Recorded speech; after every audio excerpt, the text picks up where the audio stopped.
Protozoa जिनका size रहता है अप्रॉक्सीमेटली 200 माइक्रोमीटर, इतने छोटे रहते।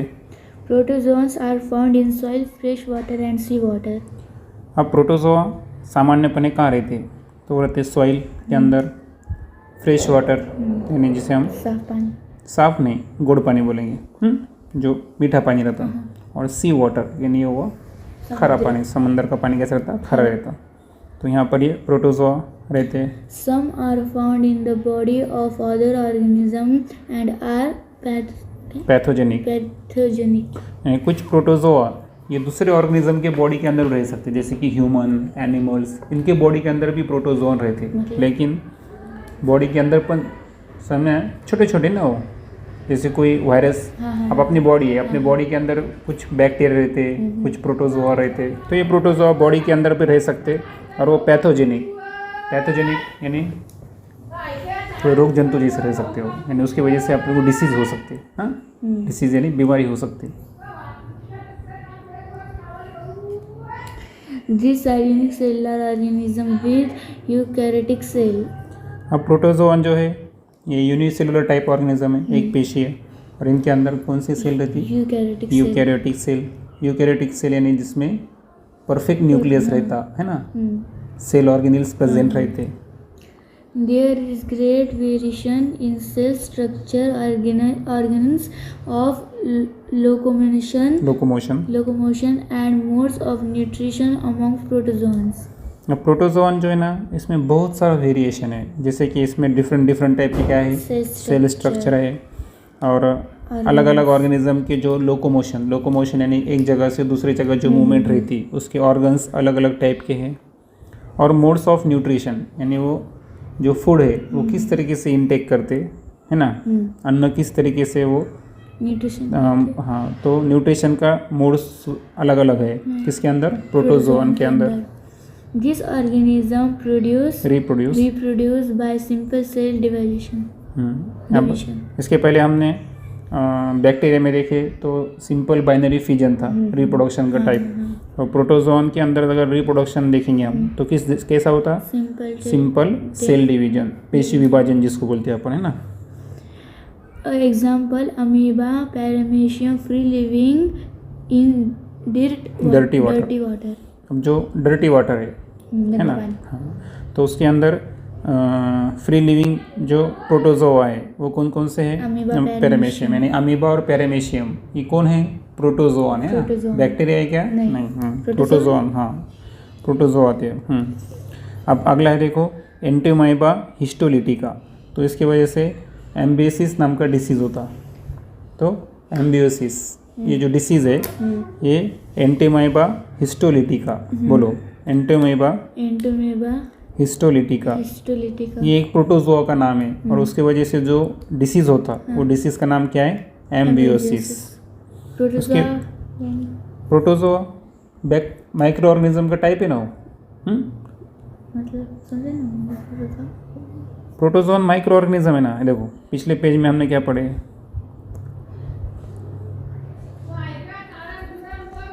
देखो ये माइक्रो ऑर्गेनिज्म जो है ना उनके टाइप है, ये बैक्टीरिया, प्रोटिस्टा, फंगी, अल्गी, है ना।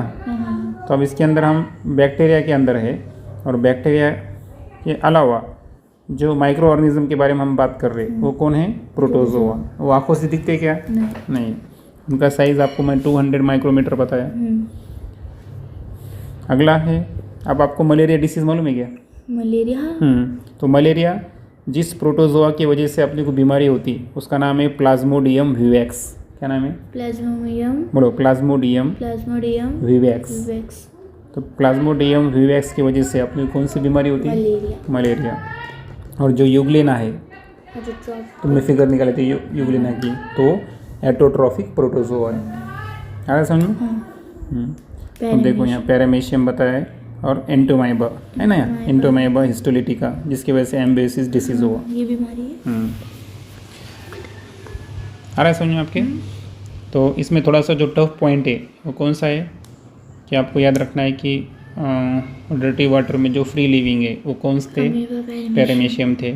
उसके बाद एम्बियोसिस डिसीज जिस वजह से होता वो थे एंटोमाइबा हिस्टोलिटिका। मलेरिया किस वजह से होता? प्लाज्मोडियम Plasmodium विवैक्स, ये प्रोटोजोआ की वजह से होता। और यूग्लेना ऐसे प्रोटोजोआ है जो कैसे है, एटोट्रोपिक, यानी खुद का अन्न खुद खुद तैयार तैयार कर करते। सकते हैं। उसके बाद हम देखेंगे फंगी, जिनका अप्रोक्सीमेट साइज कितना है, 10 माइक्रोमीटर से लेके 100 micrometer. These are found on decaying organic matter and dead bodies of plants and animals. तो जो डिकेइंग ऑर्गेनिक मैटर है, जैसे कि कोई ऑर्गेनिक मैटर, झाड़ के पत्ते वगैरह बताए आपको, जो कोई नष्ट हो रहे हैं, है ना, तो उसको अपन डिकेइंग ऑर्गेनिक मैटर बोलते हैं। और प्लांट और एनिमल्स की जो डेड बॉडीज़ है, मृत शरीर, इसके ऊपर जीने वाले कौन रहते हैं? Fungi. These are eukaryotic organisms. Some are unicellular and other are visible with naked eyes. अब फंगी जो है ये यूकैरियोटिक है, मैंने इसमें वेल डेवलप न्यूक्लियस रहता है प्रेजेंट। आपको बार बार बता रहा हूँ मैं, यूकैरियोटिक यानी न्यूक्लियस रहना अच्छी तरीके से। उसके बाद कैसे है, यूनिसेलुलर। और कुछ ऐसे भी फंगी है जिसको हम अपने आँखों से देख सकते हैं, यानी माइक्रो ऑर्गेनिज्म है लेकिन हम उनको अपने आँखों से देख सकते हैं, ऐसे भी कुछ है।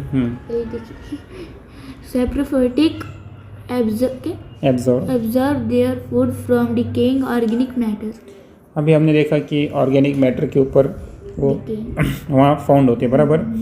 फिर वो जो डिकेइंग ऑर्गेनिक मैटर है ना, उनका फूड वो क्या करते हैं, एब्जॉर्ब करते हैं, है ना। हाँ, तो वो नेचर को क्या बोलने का, सैप्रोफाइटिक। हाँ, तो सैप्रोट्रॉफिक ये फंगी का मोड ऑफ न्यूट्रिशन है। हाँ, किस किस्म के हो, सैप्रोट्रॉफिक। They reproduce sexually and asexually by cell division or by budding. अब रिप्रोडक्शन फंगी में देखेंगे दोनों टाइप का है, सेक्सुअली भी है और असेक्सुअली भी है। सेक्सुअली यानी क्या, जिसमें 2 पेरेंट्स रहते हैं, और असेक्सुअली यानी क्या, जिसमें सिंगल पेरेंट से निर्मित होते हैं। हम आगे देखेंगे डीप में, पेरेंट्स हैं आगे मैं बताता हूँ आपको, ठीक है। तो सेक्सुअली तो सेक्सुअली और असेक्सुअली ऐसे 2 रिप्रोडक्शन के टाइप अपने को फंगी में दिखेंगे। फिर वो इधर सेल डिवीजन से रहेगा या फिर बडिंग प्रोसेस।